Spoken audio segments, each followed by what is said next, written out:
Hey everyone, ever feel like you're working hard but your money's just kind of vanishing?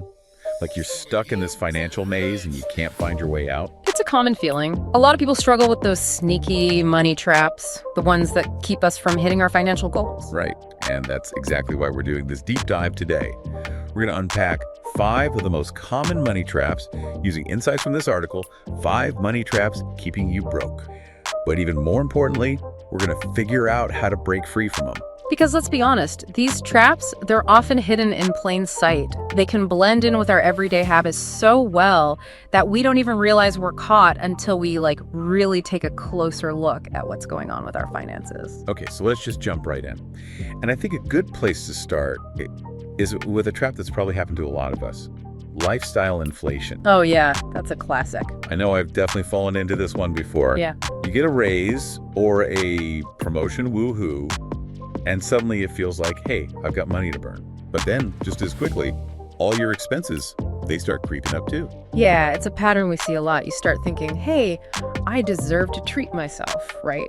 So maybe you upgrade your car, start eating out more often, or maybe even think about moving to a fancier place. It feels great at first, but then before you know it, you realize you're not actually saving any more money than you were before. Yeah, it's like that moment when you realize your lifestyle is expanding to fit whatever you're making. And you're still left feeling like you're barely getting by. I mean, the article even mentions people buying luxury cars right after a raise. I get wanting to celebrate, but then you're stuck with this huge car payment eating up all that extra income you were supposed to be saving. Exactly. That's the sneaky thing about lifestyle inflation. It tricks you into thinking you're making progress when you're actually just kind of running in place financially. So how do we escape this trap? Because I definitely don't want to be running in place forever. The key is to be intentional with your money and make a conscious decision to break that cycle. So when you get a raise, instead of letting your spending follow suit, what if you committed to saving or investing at least 50% of it? Whoa, 50%. That sounds like a lot. But I guess it makes sense if you want to actually see a difference in your savings. Think of it this way. Imagine being able to retire 5 years earlier just because you consistently saved half of every raise. That's the power of breaking free from lifestyle inflation. You're reaching your long-term goals faster. Okay, yeah, that's actually pretty motivating. I'm starting to see why this intentional spending thing is so important. But speaking of spending, what about all those sneaky subscriptions we sign up for and then totally forget about? It feels like every company out there wants a piece of my monthly budget. It's true. It's almost like a game to see how many subscriptions you can rack up. The article even jokes about a Petflix subscription service, which is hilarious. But it makes you think, how easy is it to get caught up in that whole subscription frenzy? Oh, tell me about it. I did an audit of my subscriptions a while back, and it was kind of shocking. I was paying for 3 different streaming services I hardly ever used. It was like finding hidden treasure, except it was my own money that was going to waste. And that's a perfect example of how subscription overload can really drain your bank account without you even realizing it. It just happens gradually.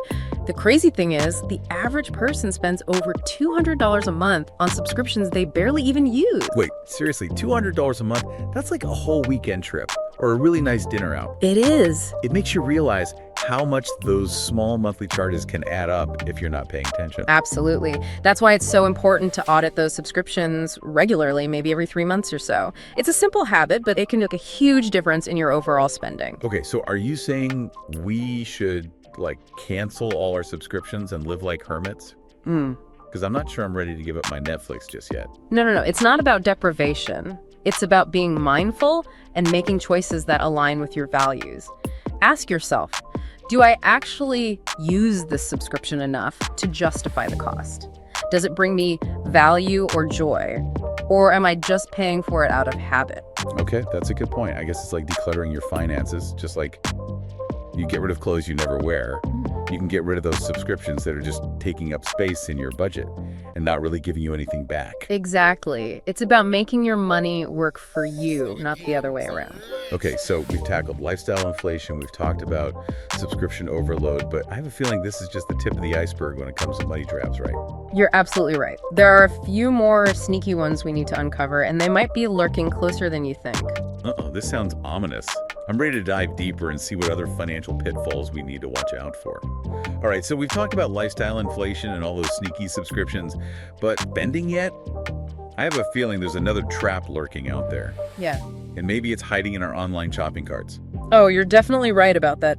Online shopping can be a slippery slope. It's so easy to get caught up in the excitement of finding a great deal or seeing something you just have to have. Exactly. I'm talking about those moments when you see something online and you just know you need it, even though 5 minutes ago you didn't even know it existed. The article actually gives a pretty funny example in avocado slicer. It's like, who really needs a special tool just for avocados? But somehow in the world of online shopping, even the most unnecessary gadgets can seem totally essential. The avocado slicer. That's so true. It's like we've all got a drawer full of kitchen gadgets we've used maybe once or twice. It's a classic example of impulse spending, and it can really wreak havoc on our budgets. The interesting thing is there's actually a psychological component to this.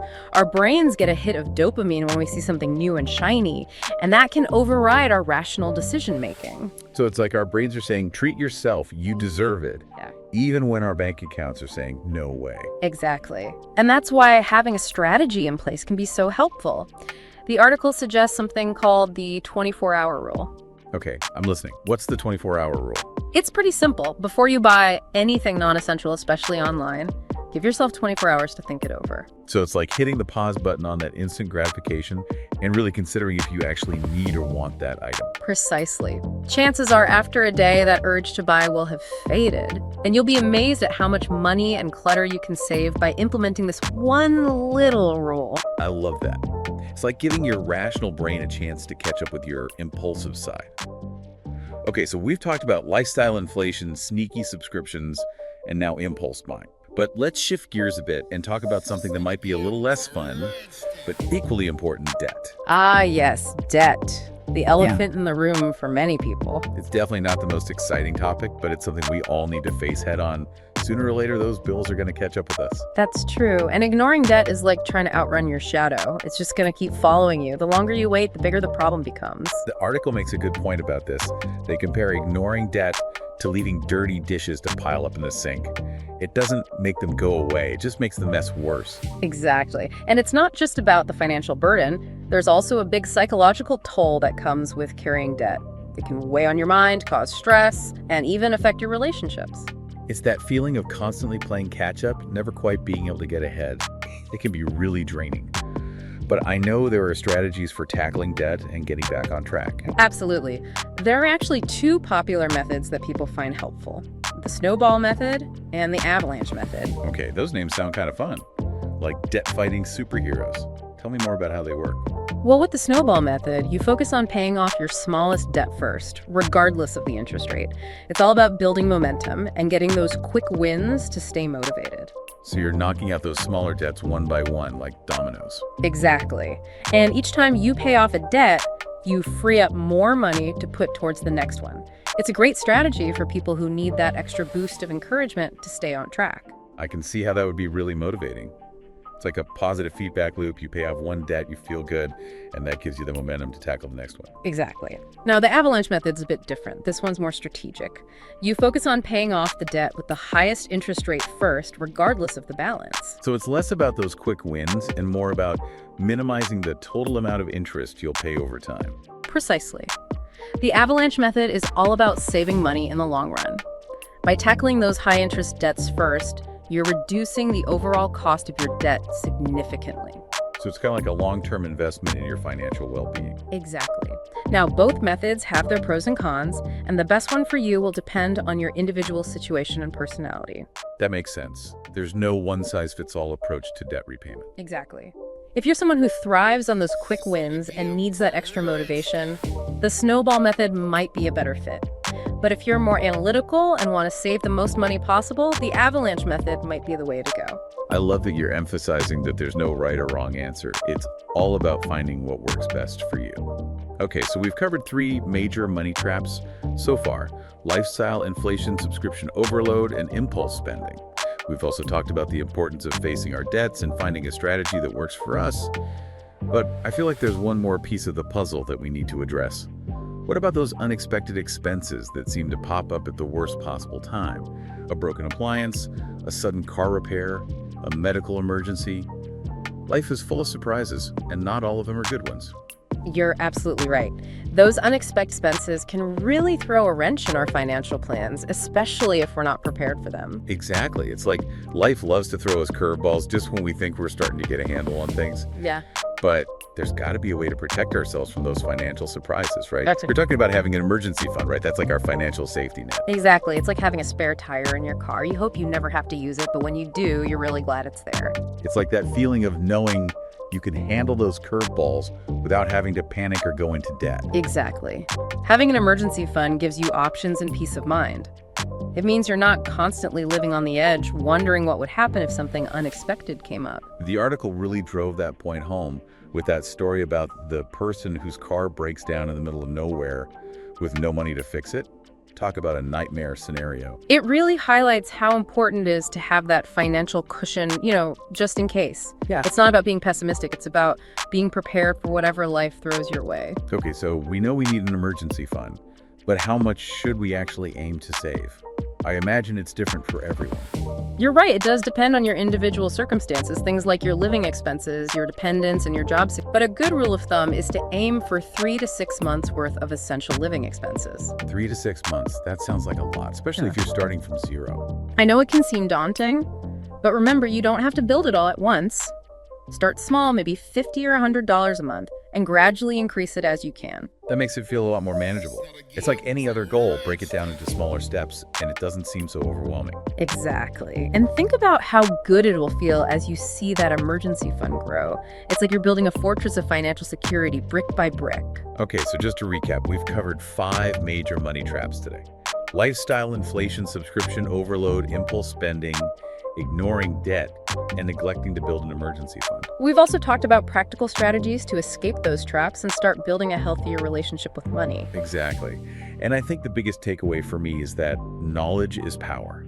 The more we understand these common money pitfalls, the better equipped we are to make smart choices with our finances. I completely agree. It's all about becoming more aware of our spending habits and finding those small changes that can make a big difference over time. It's not about being perfect, it's about making progress. While we were talking about impulse spending, I realized that's probably my biggest weakness. Online shopping is my kryptonite.